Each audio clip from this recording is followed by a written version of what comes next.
we're in the very early stages of this, the first sort of 24 hours or so, and trying to get a clear picture is very difficult. I think it's very important that the international community in the West stays well out of it.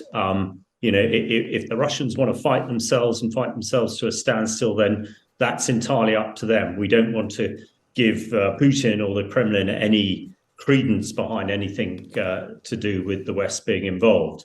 I think if the Wagner group and Prigozhin get as far as Moscow, then that'll be a very different. That will probably see the end of Putin, I expect. Hitherto, I expect the Russian Air Force hold the trump card here. If they decide to attack that 400 vehicle convoy heading towards Moscow, then I expect the Wagner group will find it very difficult to progress.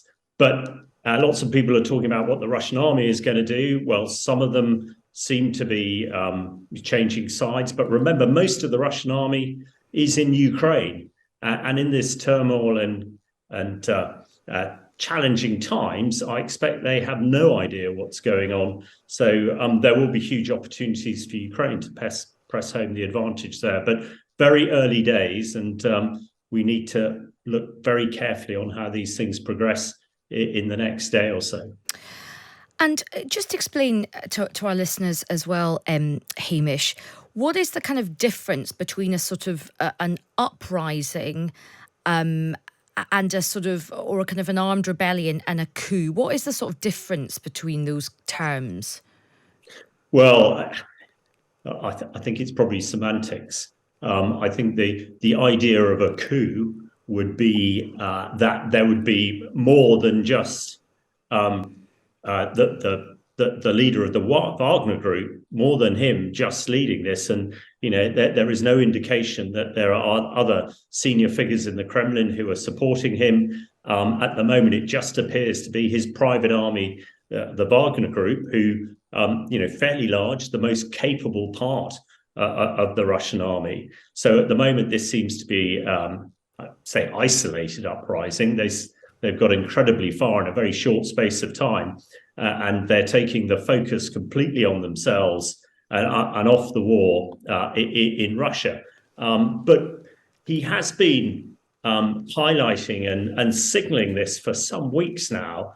His disgruntlement with the leaders in the Kremlin, who seem to be isolated from what's happening at the front, and has been signaling something's going to happen. The fact that the Kremlin and the Russian army have been unable to react in this early time really sort of shows what the Russian military and high command is all about. Okay. Very difficult to make quick decisions, not agile, and at the moment, the Wagner group and their leaders certainly have the upper hand. And that's certainly the assessment from Jerome Starkey, who we just spoke to. And Hamish, just another question to you, because you have got an expertise in terms of the nuclear regimen. I mean, there has been talk recently that Russia might do something, beyond the pale. There's been talk of sort of potential attack on a sort of terrorist attack on one of the nuclear reactors, which of course, could unleash a terrible sort of radiation cloud. What's your kind of sense on that? Well, I think there are a host of issues here, and it is absolutely right that people are discussing this, because the nuclear piece could well not just affect Russia and Ukraine, could be a global issue. I think, first of all, that the concern that perhaps, the Kremlin or will lose control of its, so-called red button for its nuclear arsenal, and they do have the biggest nuclear arsenal in the world. I think this is really quite unlikely. This isn't something that can happen at a whim.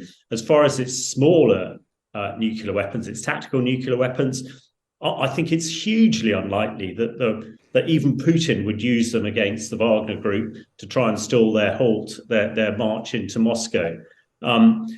The main issue is the one that you've highlighted, Zaporizhzhia nuclear power station, which we understand is prepared with explosives, like the dam was to the west of the power station. And the fact that Russians blew up the dam, is a huge concern. They might do the same for the Zaporizhzhia nuclear power station.